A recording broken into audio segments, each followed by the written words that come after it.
Hi, how are you? I'm doing well.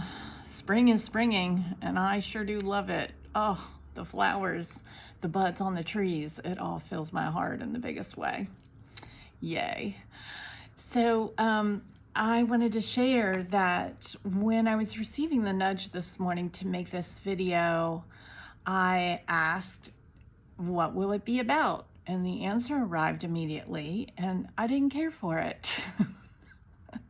So I was a little hesitant.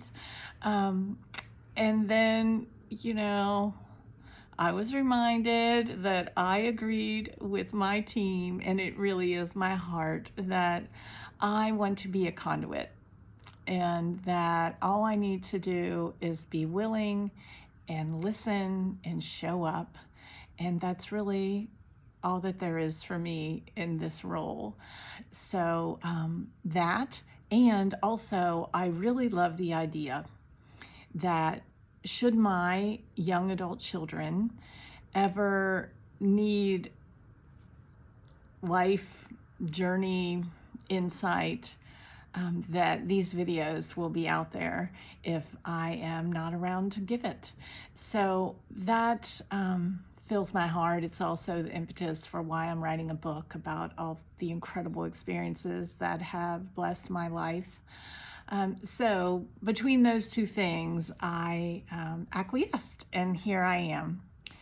So the topic that came in immediately was about Easter and about resurrection.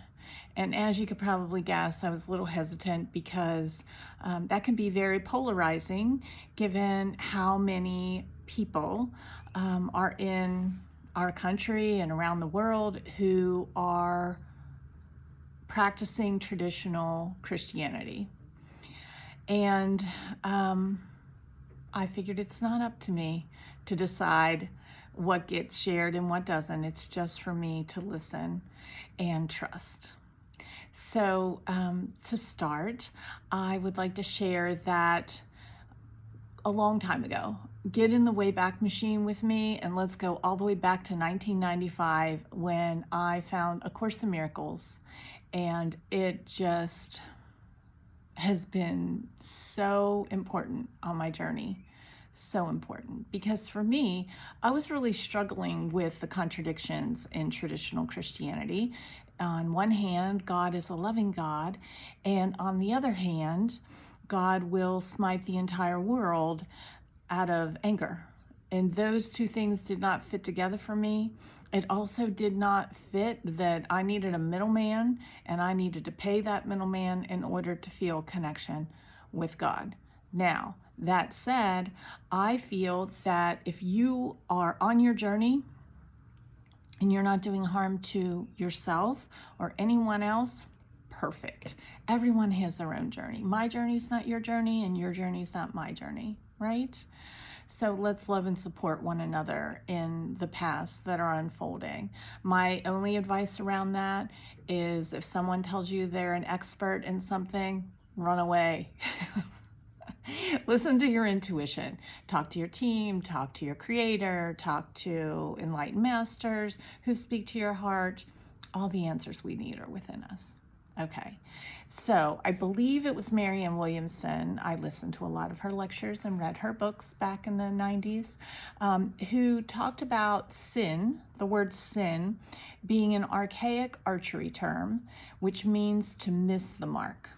And in A Course in Miracles, the word sin is used to describe misperceiving, right? So the message of Easter, for me, is not that Jesus came and died for us so that we could be forgiven because we are innately sinful. We come here and we believe ourselves separate from one another, and therefore we are misperceiving, but our divinity, our true nature is love, and we are all connected. So the message of Easter for me was that Jesus was teaching us that there is no death. There is no death. Life is eternal. The opposite of death is not life. Life is eternal. The opposite of death is birth, right? So that, I feel, is just an entirely new perception. It's also what I feel like Jesus meant when he said, turn the other cheek. It's not if someone hits you, turn the other cheek and let them hit you there. It's turn the other cheek, and what happens? If you're looking in one direction and you turn, you have a new perception. You have a new perception. Yeah. So that is what I feel is the message about what the resurrection truly is about, and that we can all experience that multiple times through our journey, right? Because we're spiraling, we revisit these lessons, and each time we come back to a lesson, we're a little more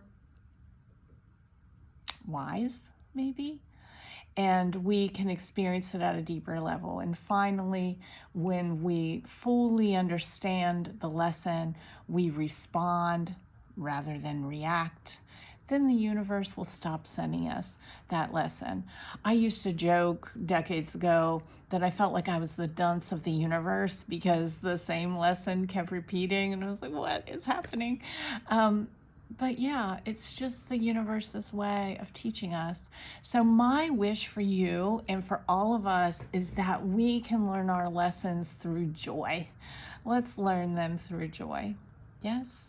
Because otherwise I feel like the universe resorts to bopping me upside the head with it. And who needs that? Not me. So I hope you have a beautiful Easter, spring, whatever you celebrate. And if you don't celebrate any of it, that you go out and you get your toes in the grass and your hands in the dirt, and you take a moment and pause and reflect on the beauty that is all around us. So until next time, mwah, peace.